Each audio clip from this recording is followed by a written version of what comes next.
आते, सड़कों पे होते और इस सियाह दिन को, इस ब्लैक डे को मना रहे होते। जिस तरीके से ये सिलेक्शंस करवाए गए, हमें सब याद है कि कैसे पाकिस्तान की तारीख में पहली बार 2018 के इलेक्शन में पूरे पाकिस्तान में आपको तीन दिन तक इंतजार करना पड़ा अपना रिजल्ट्स लेने के लिए। हमें सब याद है किस तरीके से ये जो सारे के सारे रिजल्ट्स लेकर आए थे, इनका कोई लीगल स्टैंडिंग नहीं है।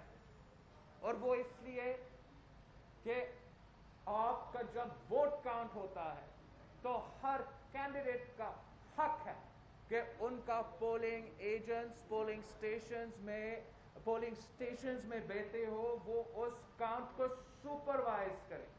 और जैसे आप सबको पता है, पाकिस्तान भर में पोलिंग एजेंट्स को पोलिंग स्टेशन से बाहर निकाला गया था। इस सिलेक्शंस में हमें सब 40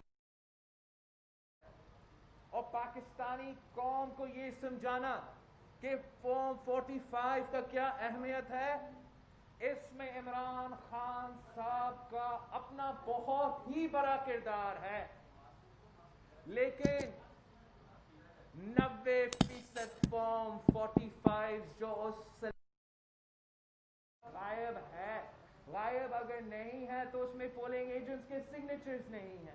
अगर पोलिंग एजेंट्स के सिग्नेचर्स नहीं है तो उसका क्या लीगल स्टैंडिंग है?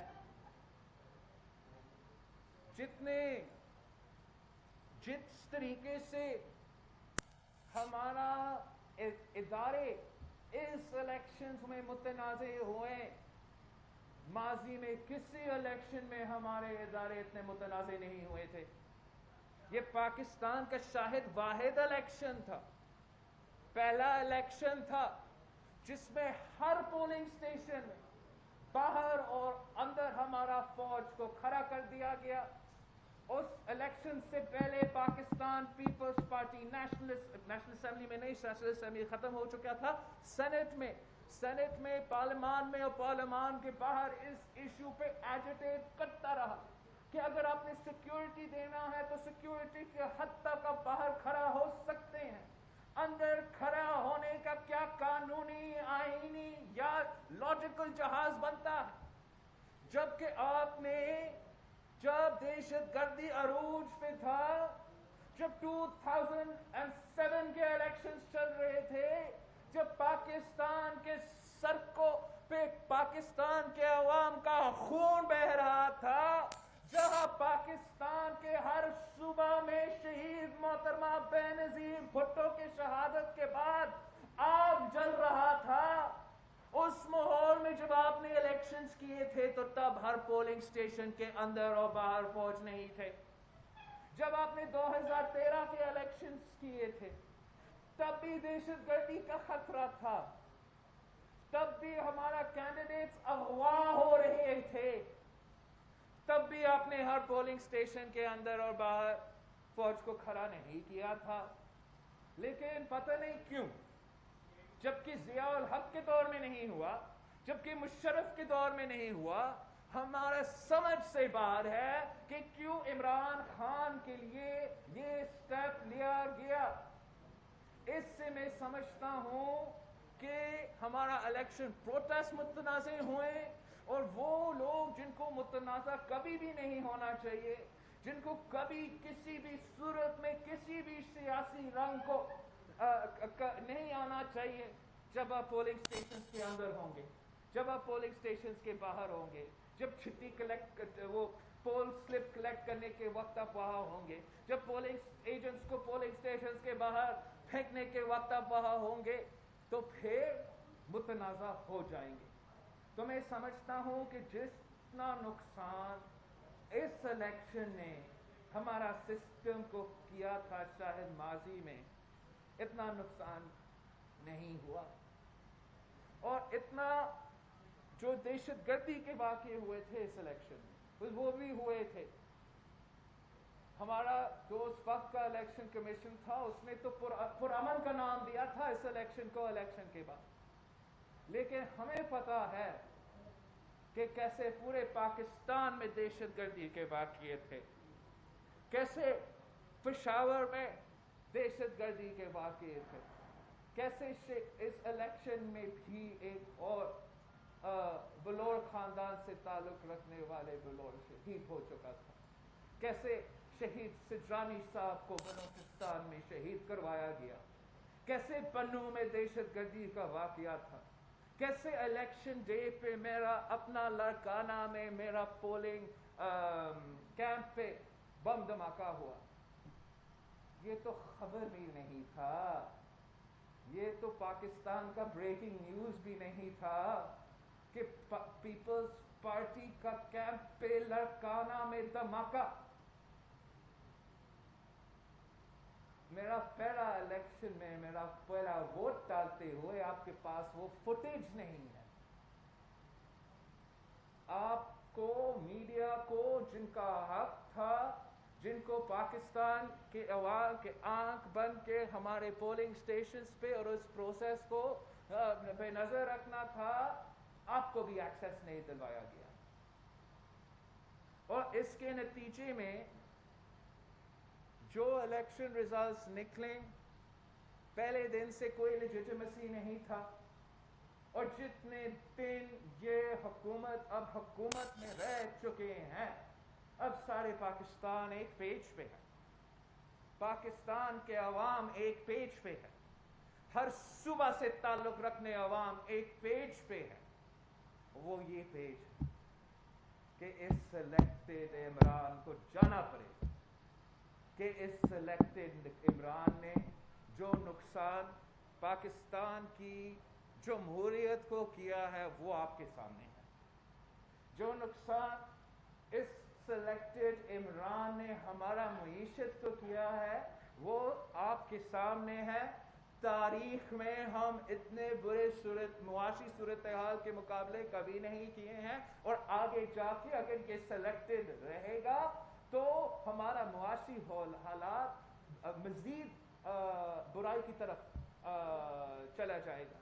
तो जमहूरियत को नुकसान, मईशत को नुकसान, हमारा सोसाइटी को नुकसान, लेकिन सबसे फर्क कर एक पैंडेमिक के दौरान जब एक लीडर नहीं लेकिन कठपुतली राज कर रहा है, तो जिस तरीके से हर पाकिस्तानी का सेहत और जिंदगी को नुकसान रहा है और आज तक है, वो भी इस वजीर आजम की वजह से है। एक बड़ा वजह सुपोजिटली इस वजीर आजम को लेकर आना वो ये था कि हमने एक करप्शन फ्री पाकिस्तान बनाना, एक करप्शन फ्री पाकिस्तान बनाना था। और अगर आप साफ शफाफ सादिक और अमीन इमरान खान साहब को बस उसको वजीर आजम की कुर्सी पर बस बिठा देना, तो 90 दिन के अंदर ही अंदर पाकिस्तान में करप्शन खत्म होना।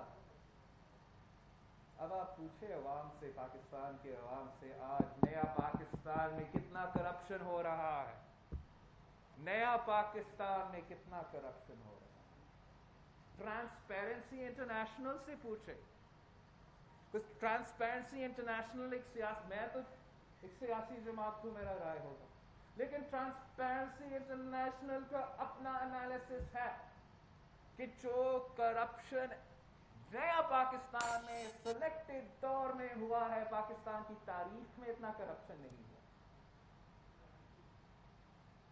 अगर इस इमरान खान ने कहा था कि उसने किसी को एनआरओ नहीं देना था, इसने अपना दौरे हुकूमत में सबसे ज्यादा एमनेस्टी स्कीम्स दिलवाए हैं, हर करप्शन मंसूबा को तहफ़्फ़ुज़ दिलवाया है। सबसे पहले जो सबसे बड़ा वाइट एलिफेंट है हमारा, वो BRT का जो मंसूबा आज तक मुतनाज़ा है, इसको एनआरओ दिलवाया गया है। सुना है कि उन दोस्तों को मजीद काम मिला है वफाकी हुकूमत की तरफ से, उस पे करप्शन, मालम जंबा का करप्शन, बिलियन ट्री सुनामी का करप्शन, हर मिनिस्टर का, हर एडवाइजर का, हर स्पेशल असिस्टेंट का, जो एसेट्स अभी डिक्लेयर किए गए हैं, क्या किसी में हिम्मत है उनसे पूछना कि उनका एसेट बियॉन्ड मीन्स का केस नहीं बनता? खुर्शीद शाह की तरह पहला गिरफ्तार फिर सवाल पूछना का केस नहीं बनता? इमरान खान साहब ने हर माफिया को एनआरओ दिलवाया, चीनी चोरी में एनआरओ।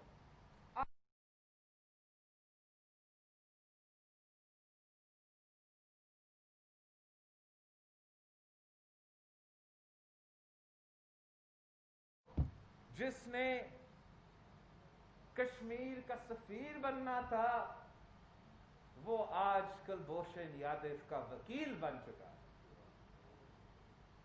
अब आप सब ने हमारा वजीर कानून का नया शरीफुद्दीन पीरजादा साहब का नाकाम कोशिश देखा इस ऑर्डिनेंस का जस्टिफिकेशन देना नेशनल असेंबली के फ्लोर पे। ये कहते हैं कि ये इंटरनेशनल कोर्ट के जो जुरिस्डिक्शन है उसकी वजह से वो ये काम करते हैं। एक तो अगर मैं एक सेकंड के लिए भी ये मानता हूं कि आप सिर्फ और सिर्फ इंटरनेशनल कोर्ट ऑफ जस्टिस के लिए ये काम कर रहे थे, तो वो इंटरनेशनल कोर्ट ऑफ जस्टिस का काम तो ऑर्डिनेंस से पूरा हुआ नहीं। आपने फिर क्यों इस्लामाबाद हाई कोर्ट में जाके उसका एडवोकेट के लिए दरख्वास्त डाला है? हुकूमत पाकिस्तान का दरख्वास्त है। इस सवाल का जवाब उनके पास नहीं है। ये कहते हैं कि कानून में कहीं नहीं लिखा कि हमें ऑपोजिशन से बात करना था। जी बिल्कुल, कानून में कहीं नहीं लिखा है कि ऑपोजिशन से बात करना था। अगर आपने ऑपोजिशन से बात नहीं करना था तो ऑपोजिशन के बगैर पास करके दिखाए। ये कानून में नहीं लिखा है कि ऑपोजिशन से बात करना है, लेकिन आपका आईन में लिखा है जब नेशनल असेंबली सेशन चल रहा है आपको फॉरेन ऑर्डिनेंस को पेश करना पड़ता है। नेशनल असेंबली पाकिस्तान में 15 तक मिल रहा था, ये ऑर्डिनेंस में 20th पे ले आया था। फिर नेशनल असेंबली ऑफ पाकिस्तान जून में भी मिल रहा था, सेनेट ऑफ पाकिस्तान भी जून में मिल रहा था, मुसलसल हम मिल रहे थे। फिर जुलाई में भी हम मिल रहे थे। तो इन्होंने पाकिस्तान की कॉन्स्टिट्यूशन को वायलेट किया है जब इन्होंने इस ऑर्डिनेंस को हाउस में नहीं ले किया है। अगर हम मानते भी है कि आपने इंटरनेशनल कोर्ट ऑफ का जुरिस्डिक्शन मानना है, भले माने, लेकिन इसका ये नहीं मतलब कि उनका जुरिस्डिक्शन मानते हुए आप पाकिस्तान की आईन के खिलाफ वर्जी कर सकते हो। इन्होंने एक पर्सन स्पेसिफिक कानून बनाने की कोशिश की है। अगर हमसे पहले बात करते, हम उनको समझाते कि पर्सन स्पेसिफिक कानून तो आप बना नहीं सकते हो।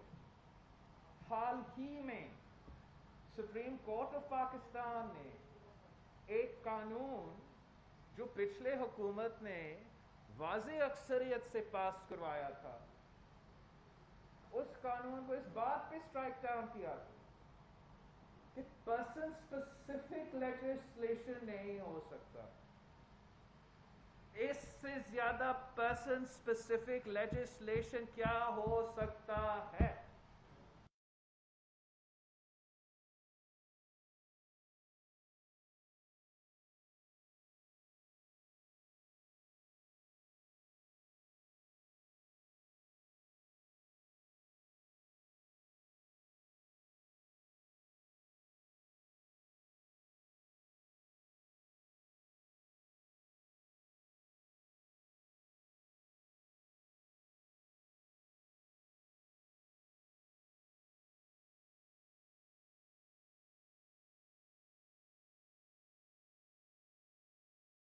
दाल में कुछ काला नहीं था, तो इतना सीक्रेटिव होने का वजह क्या? आपने हम सबसे क्यों छुपाए? یہاں تک کہ آپ نے پارلیمنٹ اور نیشنل اسمبلی سے کیوں چھپایا؟ اور ایک اور بات جو سب سے حیران کن بات ہے کہ آرڈیننس کے اندر انہوں نے 60 ڈیز دیے تھے کلبھوشن یادو کو اور بھارت کی کانسولیٹ کو اس آرڈیننس کا فائدہ لینا. اور 60 ڈیز میں نہ کلبھوشن یادو نے نہ بھارت نے اس آرڈیننس کا فائدہ اٹھایا، اور نہ ہی آپ نے اس 60 ڈیز میں یا اس 60 ڈیز سے پہلے پارلیمنٹ سے پوچھا. تو آپ کا ارادہ یہ تھا نا کہ ہمیں پتہ ہی نہیں چلتا کہ آپ کا چھپی ہوئی آرڈر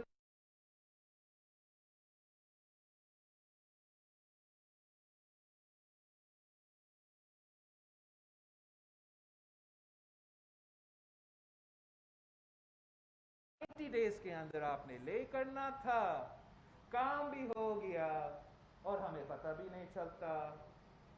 آپ کے لیے مسئلہ صرف ایک ہے کہ پاکستان پیپلز پارٹی نے کبھی بھی اس ملک کے نیشنل انٹرسٹ پہ کمپرومائز نہیں کیا ہے اور کبھی بھی انسانی حقوق پہ اور انٹرنیشنل لا پہ کمپرومائز نہیں کیا ہے.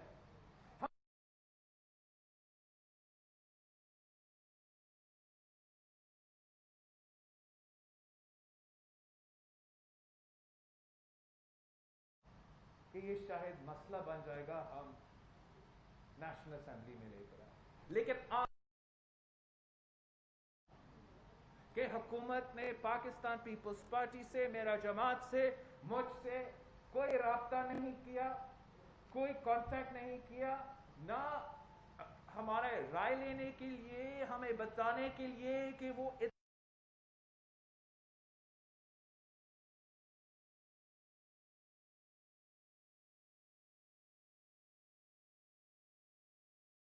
اتنا یہ کام کر سکتے ہیں، جن کا سیاست کا کچھ پتہ نہیں، جن کو ہر چیز کو اپنا انا کا مسئلہ بناتے ہیں، جن کو سمجھ ہی نہیں آتے جب اپنے اپنے قوم کے لیے بڑے فیصلے لینے ہیں تو آپ کے اس پہ کنسنسس بنانا پڑتا ہے.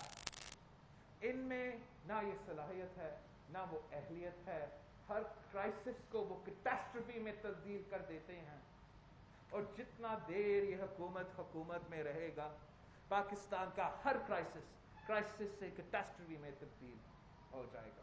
اب میں جانتا ہوں یہ پریس کانفرنس زیادہ لمبا ہو چکا ہے، لیکن میرے سامنے پی ٹی آئی کا مینیفیسٹو بھی ہے اور میں تھوڑا ٹائم اس پہ دینا چاہ رہا ہوں کہ اس مینیفیسٹو سے چلے جیسے بھی ہے ویسے بھی ہے، سلیکٹڈ تو ہے لیکن حکومت میں آئے اور ایسے حکومت میں آئے ہیں جیسے کسی اور کو اتنا سپورٹ نہیں ملا ہے ماضی میں. تو ان کا ڈیلیوری بھی سب سے بہتر ہونا چاہیے، سب سے آگے ہونا چاہیے. ہاں کوئی رکاوٹ ہی نہیں. ہر وعدہ پہ پی ٹی آئی حکومت نے جو بھی وعدہ کیا ہے مینیفیسٹو میں، جلسے میں، وزیر اعظم صاحب کی طرف سے خود ایک وعدہ بھی آپ بتائیں مجھے کون سا وعدہ پورا کیا؟ ہم نے کور کر دیا 90 دن میں کرپشن کو ختم ہونا تھا، وہ تو نہیں ہوا. پہلے 100 ڈیز میں آپ نے جنوبی پنجاب کا صوبہ بنانا تھا، ابھی تک فیصلہ نہیں کر سکتے کہ دفتر کہاں. انہوں نے 50 لاکھ گھر بنانے تھے، پتہ نہیں کتنے کتنے کروڑ پاکستانیوں کو بے گھر کر دیے. انہوں نے 1 کروڑ نوکریاں دلوانا تھا.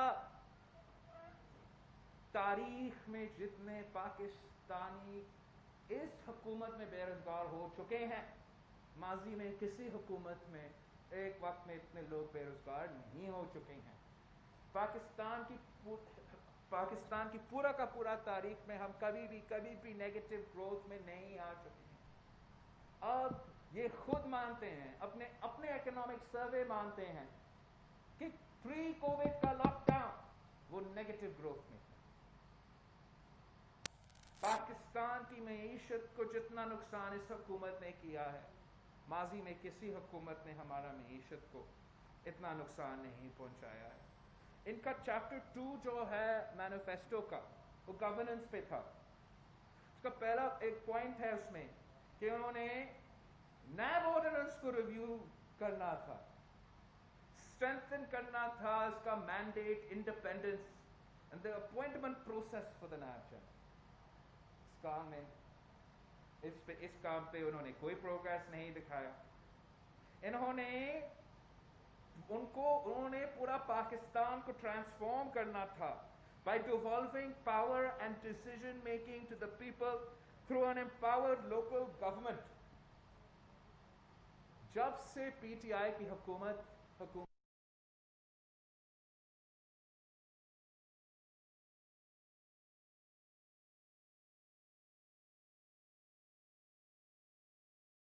گورنمنٹ کا ان کو مڈ ٹرم مکمل ٹرم بھی پورا کرنے نہیں دیا, اس نظام کو ہٹانا.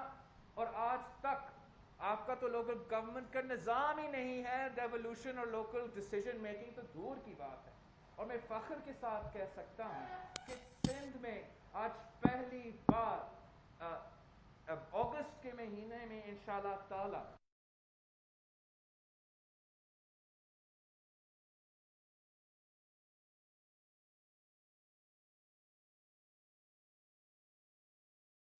میں فخر سے کہہ سکتا ہوں بہتری کی گنجائش ہوگا میرا لوکل باڈی کا نظام, لیکن میں فخر کے اس کہہ سکتا ہوں کہ میں پاکستان میں واحد وہ صوبہ ہے جہاں میرا لوکل گورنمنٹ اپنا ٹرم مکمل کرے گا. اور یہ اس سلیکٹڈ دور میں ایک جمہوریت کی جیت ہے. اور اب ان کو اپنے عوام کو اگلی الیکشن میں فیس کرنا پڑے گا. اگر وہ مطمئن ہوں ان کے کام میں, ان کا محنت میں, تو وہ ان کو پھر سے منتخب کریں گے. مطمئن نہیں ہے کسی اور کو موقع ملے. ڈیولوشن ان کا بات کرتے ہیں, تنقید ہم پہ ہوتا ہے, لیکن ایک ہی جگہ ہے پورے پاکستان میں جہاں آج تک لوکل گورنمنٹ جاری ہے. انہوں نے وعدہ کیا تھا کہ وہ ڈی پولیٹیسائز ان کو کرنا تھا ہمارا پولیس کا نظام, اور اس کا جو جس تیزی کے ساتھ آئی جی پختونخوا کا ہو یا خاص طور پہ پنجاب کا ہو یا یہاں اسلام آباد کا ہمارا کیپٹل کا ہو, تبدیل ہوتے ہیں. اب کو اندازہ ہے کہ کتنے سیاسی طور پہ ہمارے پولیس اس وقت چل رہے ہیں. یہاں تک کہ وزیر اعظم صاحب کے جو جیسے وہ ہنی مون پیریڈ کا حکومت میں تھا, پہلا جو آئی جی انہوں نے نکالا تھا وہ اس بات پہ تھا کہ ایک وزیر کے گھر پہ ایک جانور گھسا تھا, اور اس بات پہ آئی جی اسلام آباد تھا. آج تک یہ ڈی پولیٹیسائز پولیس کا نظام انہوں نے پنجاب میں بھی انٹروڈیوس نہیں کیا ہے. انہوں نے بہت سے وعدے کیے ہیں, ہر وعدہ پہ مکر چکا ہے. انہوں نے وعدہ کیا تھا کہ وزیر اعظم ہاؤس جو ہے وہ یونیورسٹی بنے گا. آج تک وزیر اعظم صاحب تو وہاں ہیں.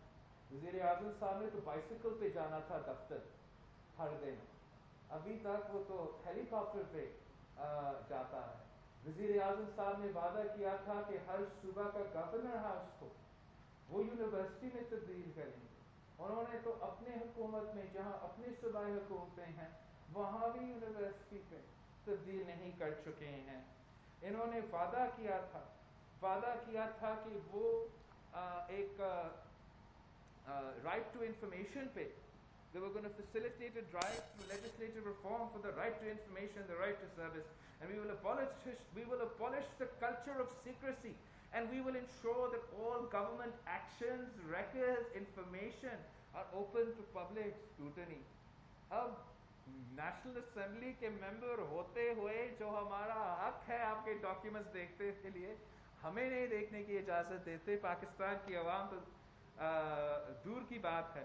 یہ پورا کا پورا لسٹ ہے, میں آپ سب کے ساتھ شیئر کروں گا.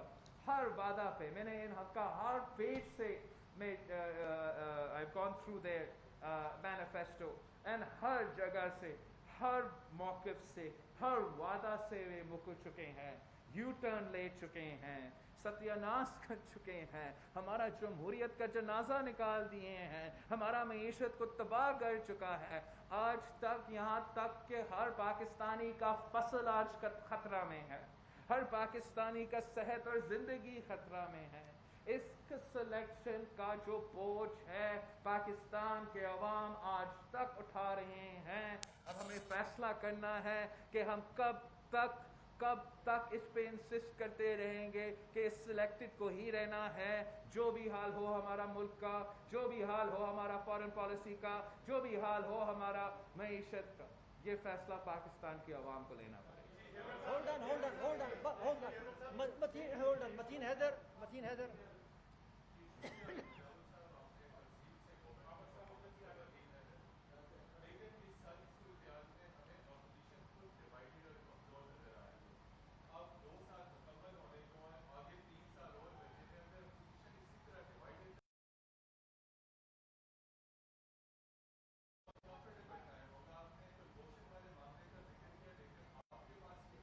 سوال کریں, سوال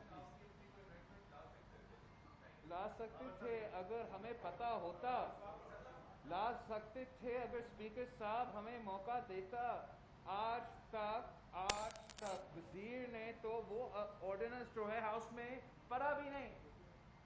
دور کی بات ہے کہ ہم ان سے کوئی سوال تو پوچھ سکے.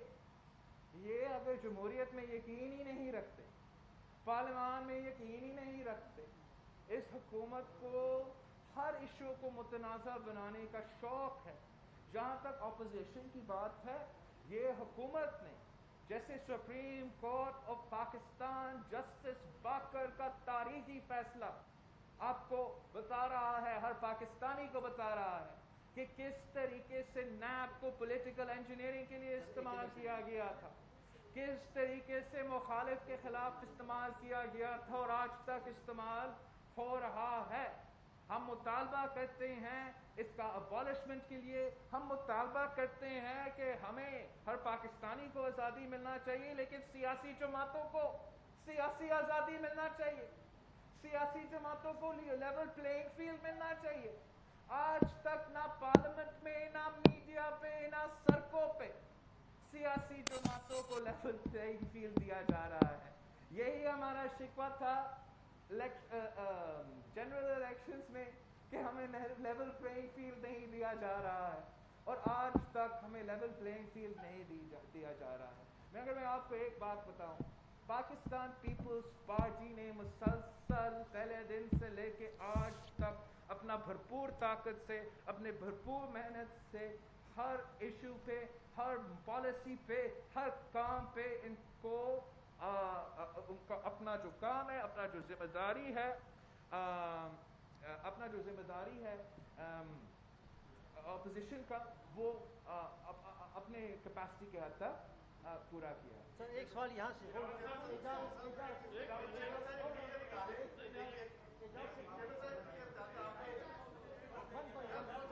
کس کو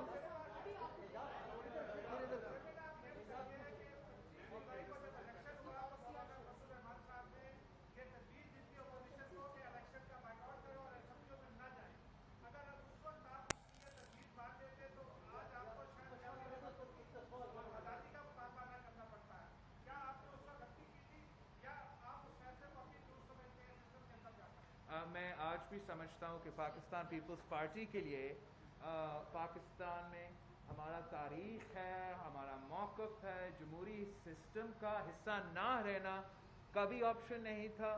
اور اس سسٹم میں اگر پاکستان پیپلز پارٹی اس پارلیمنٹ میں نہیں ہوتا, آپ کو آج تک پتہ نہیں ہوتا کہ یہ سلیکٹڈ ہے, اور ابھی بھی پتہ نہیں ہوتا کہ کلبھوشن یادو کے لیے یہ کیا کام کر رہے ہیں.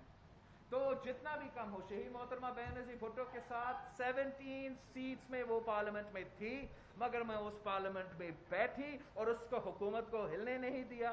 اور اس نیا دور میں جو بھی مشکلات ہیں وہ سو ہے, لیکن ہم سمجھتے اپنا فرض ہے, اپنا کام ہے اپوزیشن کا کردار ادا کرنا, وہ ہم کریں. شمسی صاحب, شمسی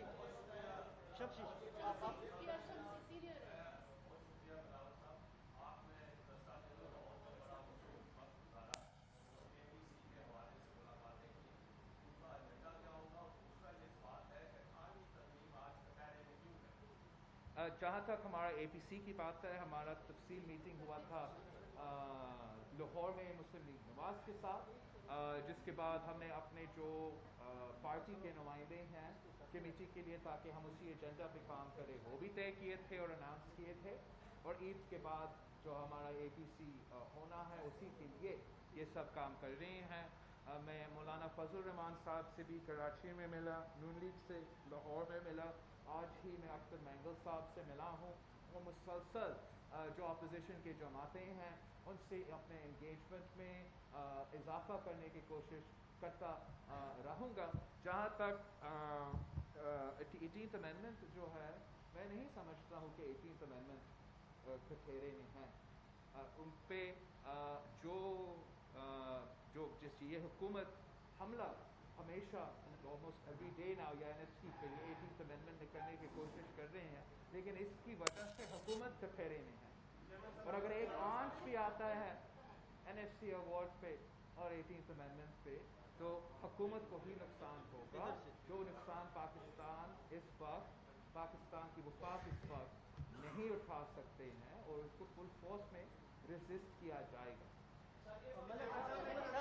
इस साइड से शाकिर इस साइड से मिलेंगे, एंड देन शाकिर। शाकिर इसके बाद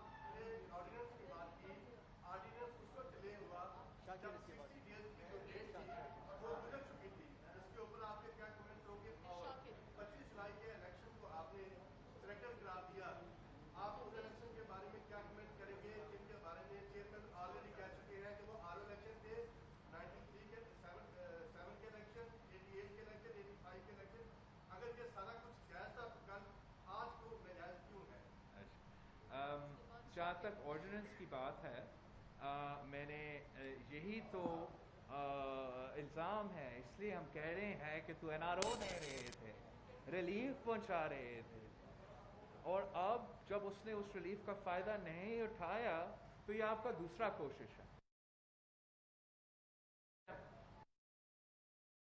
असेंबली आई थिंक यही, जहाँ तक इलेक्शंस की बात है, इस इलेक्शंस में जो हुआ जिस तरीके से हुआ उस पे हमारा जिस तरीके से मैं समझता हूँ वो फ़र्क है, मैंने उस पर भी बात किया, लेकिन ये भी एक वाज़े डिफरेंस है पाकिस्तान पीपल्स पार्टी के मौक़िफ़ पे और दूसरे के मौक़िफ़ पे, कि हम समझते हैं कि ये मुसलसल जो एक मैनिपुलेशन रहा है हमारा इलेक्शन में, चाहे वो 1988 में शहीद मोहतरमा बेनज़ीर भुट्टो को IGI की सूरत में, या 97 में, या 2002 में, जब हमने 2008 में इलेक्शन जीत के हुकूमत बना रहे थे, उस वक्त भी हमने कहा हम ये इलेक्शन रिजल्ट्स अंडर प्रोटेस्ट मान रहे हैं, कुछ हमें पता था किस तरीके से उस इलेक्शन में हमारे खिलाफ धांधली हुआ था। 2013 में हमने सबसे पहले इस इलेक्शन पे बात की थी, और 2018 में आपके सामने हमारा मौक़िफ़ है, लेकिन हमने हमेशा कोशिश किया इस निज़ाम में बेहतरी लाने के लिए। आज जो हमने पिछले इलेक्शन रिफॉर्म्स में इश्यूज एड्रेस किए हैं, अनफॉर्चुनेटली नया इश्यूज खड़े हुए हैं जिसको हमें भी अब एड्रेस करना पड़ेगा। शाकिर सुनेंगी, शाकिर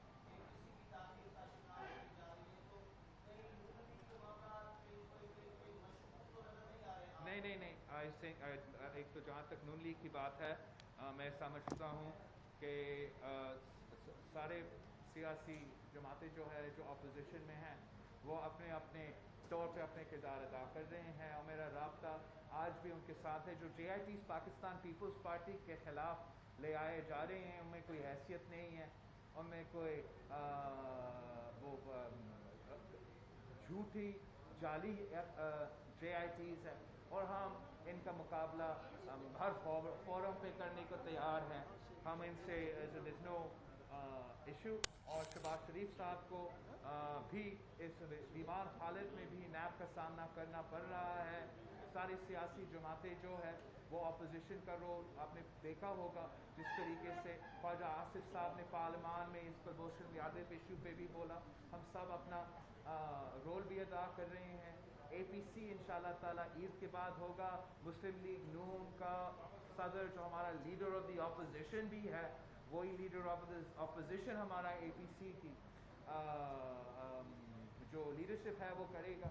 और ये सारे ऑर्डिनेंस को इस वक्त हम ऑर्डिनेंस को शाकिर सवाल हो गया आपका। पार्लियामान और जमहूरी तरीके से चैलेंज कर रहे हैं। इस वक्त पार्लियामान में आज तक मैं रिएटरेट कर रहा हूँ, आज तक हुकूमत ने मेरा जमात से ना राब्ता किया, ना इंगेज किया, ना बात किया।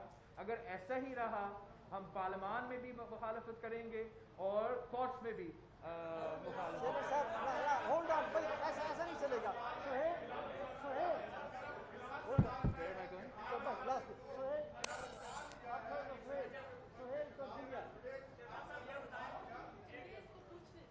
Yeah, please, Nafisa, I'm answering. Nafisa, can you put your hand down?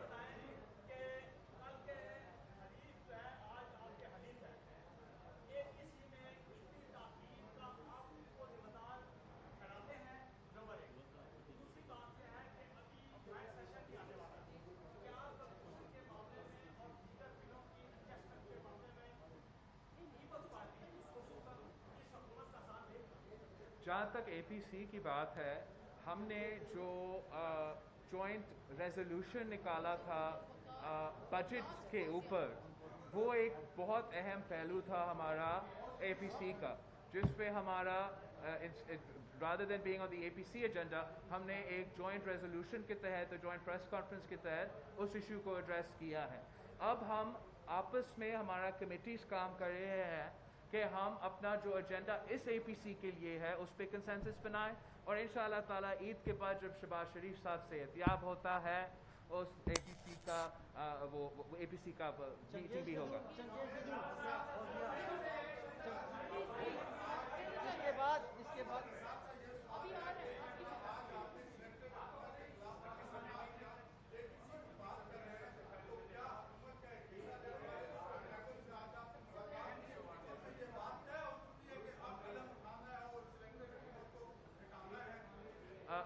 Akhtar Mangu साहब के साथ बहुत से तफसील से हम बात किए हैं, बहुत कॉम्प्रहेंसिव बात रहा है, और हमने जो पाकिस्तान के फॉल्ट लाइंस है, जो पाकिस्तान के short term, medium term, long term मसाइल है, उन पे बात किए हैं। हमने इस पे स्ट्रेस किया है कि कैसे जमहूरियत और जमहूरी प्रोसेस ही इसका हल है। जब शहबाज शरीफ साहब ये ईद के बाद सेहतियाब हो जाता है तो लीडर ऑफ द अपोजिशन से मैं दरख्वास्त करूँगा कि जो हमारे जमातें हैं अपोजिशन में, हम सबको ऑफिशियली इंगेज करना चाहिए मैंगल साहब से कि वो ऑफिशियली अपोजिशन का हिस्सा बने। लेडी फौजिया सर आपकी फौजिया खातून खातून को मौका दें। मैडम आप एक लेडी को मौका दे दे, Fauzia and then after that you. Fauzia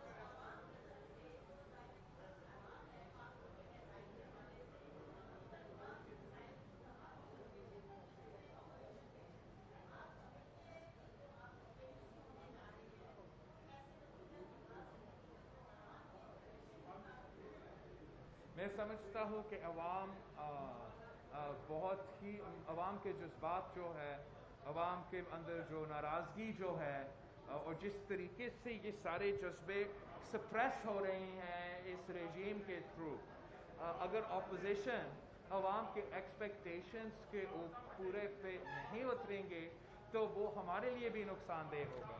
और मैं समझता हूँ कि जमहूरी जमातें को इन इमोशंस को, आवाम के जज्बा को जमहूरी तरीके से चैनल करना चाहिए, जो जमहूरी तरीके से हमारा सिस्टम के अंदर रहकर उनका मसाइल हल निकालने की कोशिश करना चाहिए। वरना अगर हम ये काम हमसे नहीं होता तो ये हमारा हाथ से काम निकल जाएगा। वकार सर, लास्ट क्वेश्चन वकार से